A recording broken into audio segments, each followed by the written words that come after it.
following case involves real events and unsolved mysteries. Based on factual reporting, it explores disturbing circumstances. Viewer discretion is advised. The darkness is real, and sometimes the truth remains hidden in the shadows.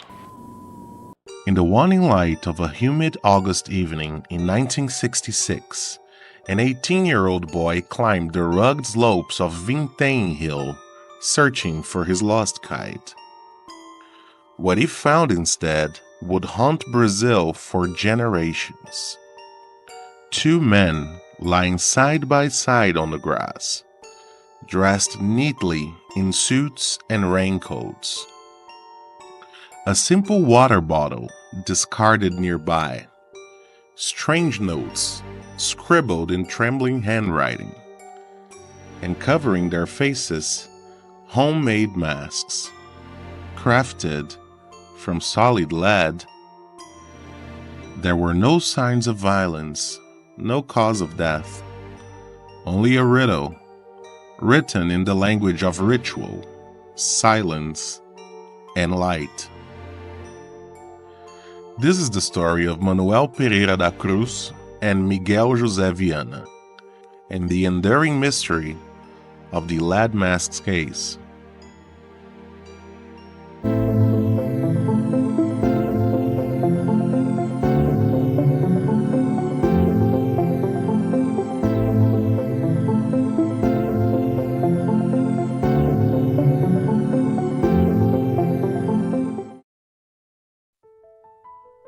In 1966, Brazil stood at a crossroads. 2 years into a military dictatorship, the country projected an image of order and progress. Television was beginning to beam into living rooms. New highways cut across old landscapes. Science and faith jostled for space in public imagination. But beneath the surface, something more complicated simmered. In Campo dos Goitacazes, a growing city nestled northeast of Rio de Janeiro, tradition and modernity collided every day. Here, small electronic repair shops sat next to colonial churches. Radios crackled in the night alongside whispered prayers to unseen spirits. And it was here that two men, Manoel Pereira da Cruz and Miguel José Viana, made their lives. Both in their early 30s. Both respected for their technical skill, running a modest TV and electronics repair business from their homes. Miguel had gone further.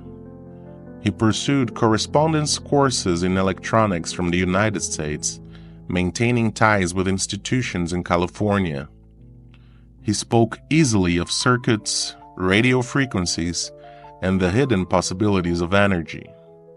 Manoel was quieter, more reserved. A man caught, as one friend would later put it, between the cross and the chair, between doubt and a dangerous kind of faith. Because alongside their technical work, the two men shared another passion. A secret one.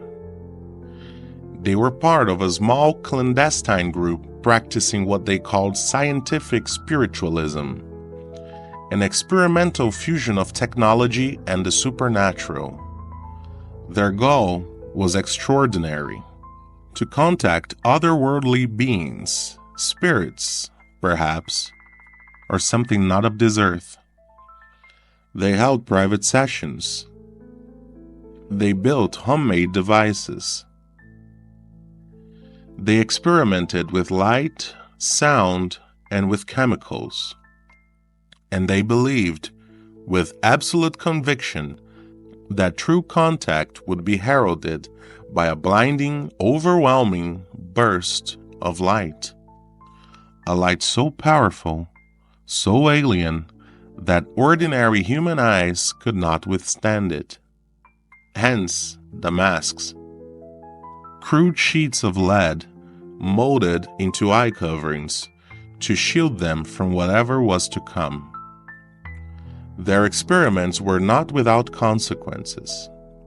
In May 1966, An explosion at Adafona Beach, where they had conducted one such attempt, rocked the night sky with a fireball visible for miles. Locals spoke of UFOs. The Navy investigated. Debris scattered the beach, remnants of a secret too reckless to contain. Family members started to grow concerned. Warnings were issued. But whatever doubts lingered were buried beneath ambition, curiosity, or something bigger. A need for proof. On August 17, 1966, Manoel and Miguel told their wives they were traveling to São Paulo to buy electronic supplies. They packed carefully. Formal suits, waterproof raincoats, a significant sum of money. But they never boarded a bus to São Paulo. Instead, they arrived in Niterói, across the bay from Rio de Janeiro. Witnesses later recalled their demeanor shifting as the day wore on. At a TV parts store, they seemed calm. Later, at a shop where they purchased the raincoats, Miguel appeared agitated, checking his watch compulsively. Something, or someone, had changed the rhythm of their journey. At a nearby bar, they bought a bottle of mineral water. They kept a receipt, a tiny, meticulous act of bookkeeping, while carrying a fortune whose fate would soon become another mystery. And then they headed toward Vintém Hill, a place overlooking the crowded neighborhoods of Santa Rosa. Wild, overgrown, a whole world apart. At 4:30 p.m., according to the note found later, they were to arrive at a specified location.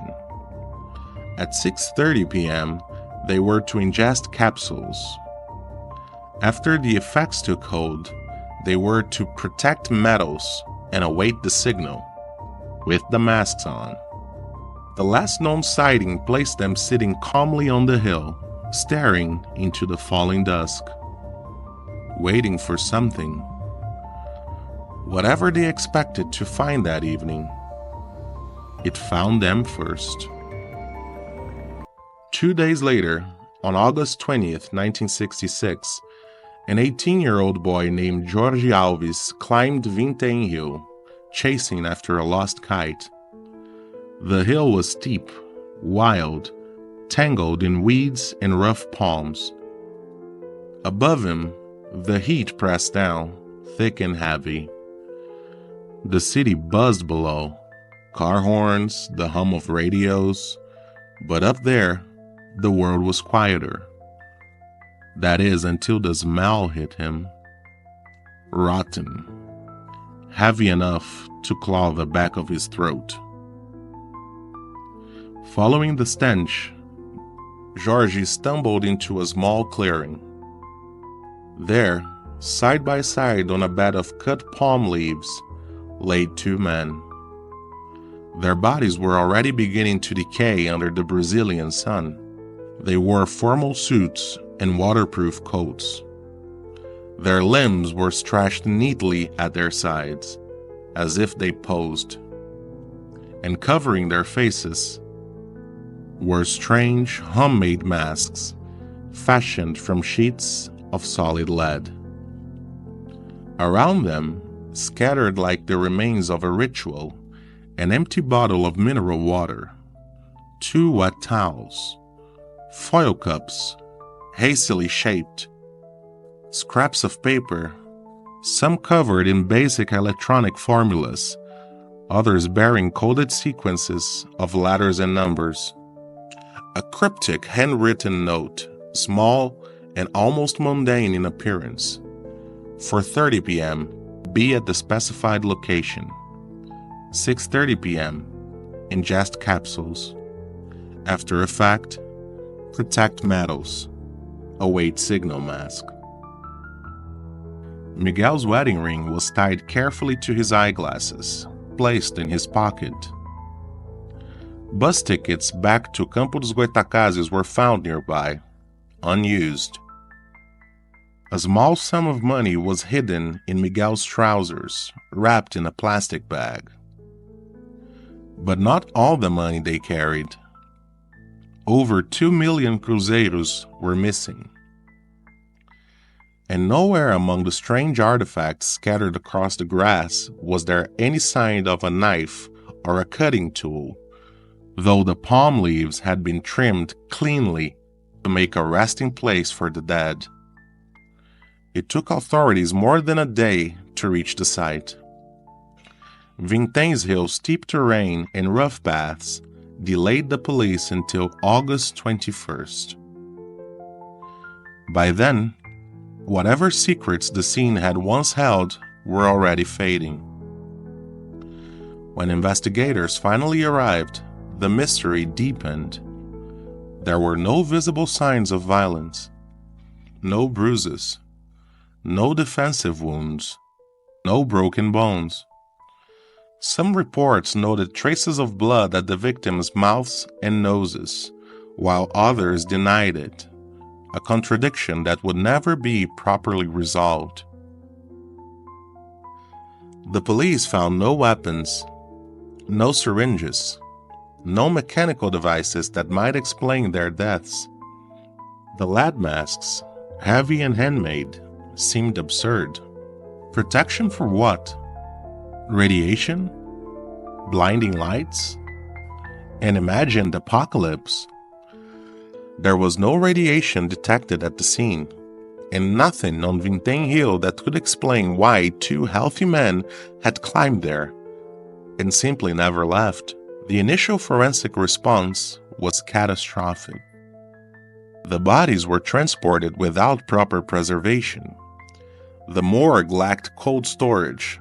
Decomposition advanced rapidly. By the time an official autopsy was performed, the internal organs were too far gone for meaningful toxicology testing. It got even worse. The first steps of the autopsy were carried out not by the primary coroner, but by an assistant unfamiliar with proper procedures. Key tissues were mishandled. Crucial evidence was lost. Later, when pressure mounted and the bodies were exhumed for a second autopsy nearly a year after their deaths, the examiners found that excessive embalming had further ruined any chance of detecting toxins or drugs. The official cause of death for both men would remain unknown. Not accidental, not violent, just absent. In the vacuum left behind, suspicion grew. Why the lead masks? Why the missing money? Why the cryptic instructions so careful and yet so maddeningly incomplete? And who, if anyone, had been waiting for them on that hill? In the weeks that followed, the story of the lead masks spread across Brazil like smoke, impossible to contain, impossible to explain. And in the absence of answers, theories grew, each one trying to fit the scattered fragments into something that resembled the truth. If you find yourself drawn to stories like this, the ones that slip through the cracks of history, consider subscribing.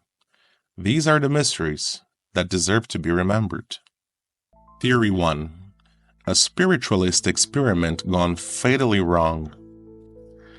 The simplest explanation begins with the victims themselves. Manoel and Miguel were not strangers to danger. They had conducted secret experiments combining electronics, chemical reactions, and spiritualist rituals. They believed fervently that a contact with otherworldly forces would be signaled by a blinding, overwhelming light. The lead masks, by this theory, were not bizarre relics. They were protective gear. The towels and water bottle, practical items to soothe nausea or cleanse themselves, before the contact. And in the end, perhaps their bodies simply failed them, succumbing alone on a hillside, waiting for a sign that never came. It explains so much.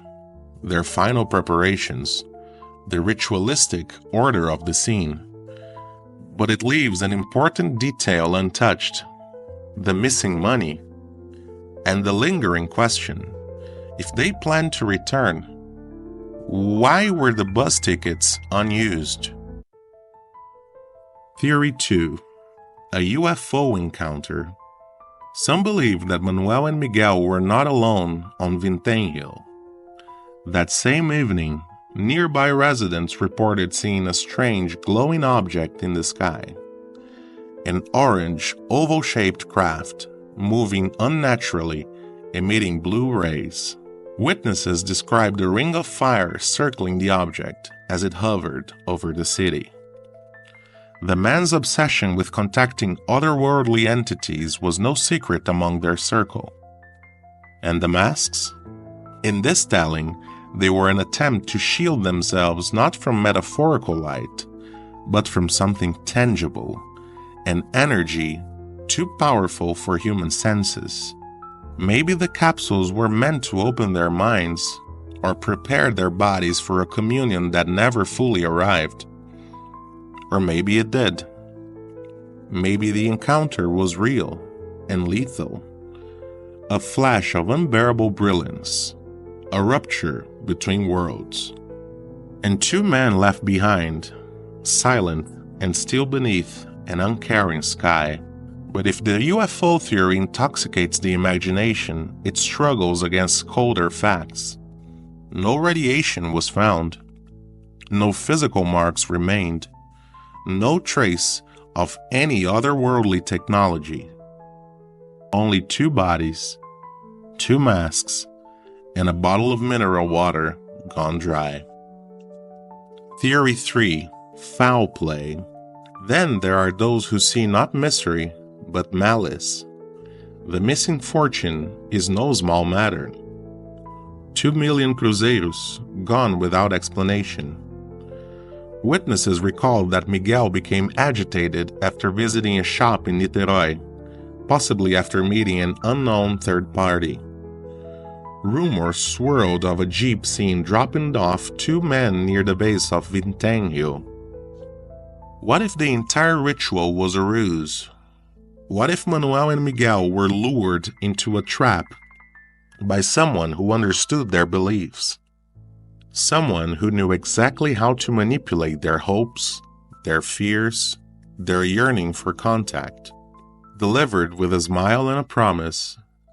Two men deceived into orchestrating their own deaths, willingly or otherwise, while their fortune quietly changed hands. If true, the shape of the scam is chilling.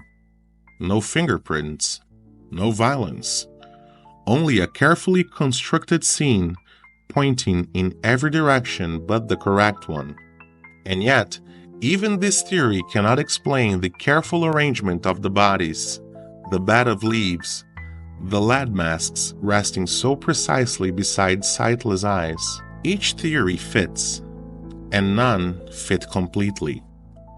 The artifacts left behind, the scrapes of code, the banzai note, the towels, the missing millions, remain silent.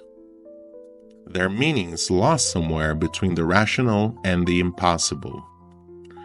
And Vintém Hill still stands over Niterói, still wild, still waiting. More than half a century has passed since Manoel and Miguel climbed Vintém Hill for the last time. The world they left behind has changed. Brazil modernized. Cities swallowed the hillsides, and Vintém itself is no longer wild, but paved, crowded, humming with new life. And yet, in the cracks between the concrete slabs, their story lingers. A story of two men who looked for light and found silence. We know their names. We know the lead masks they left behind. But what mattered most, what they saw, what they believed, what they hoped for in those final hours, remains hidden, sealed inside an evening lost to time. Some call it a tragic accident. Others, a carefully orchestrated murder. Still others whisper of visitations, of encounters beyond understanding. And maybe that's the truth of it. Maybe the greatest mysteries are not puzzles to be solved, but mirrors held up to ourselves. Reflections of our need to believe, our desperate hunger for meaning in a world that offers no guarantees.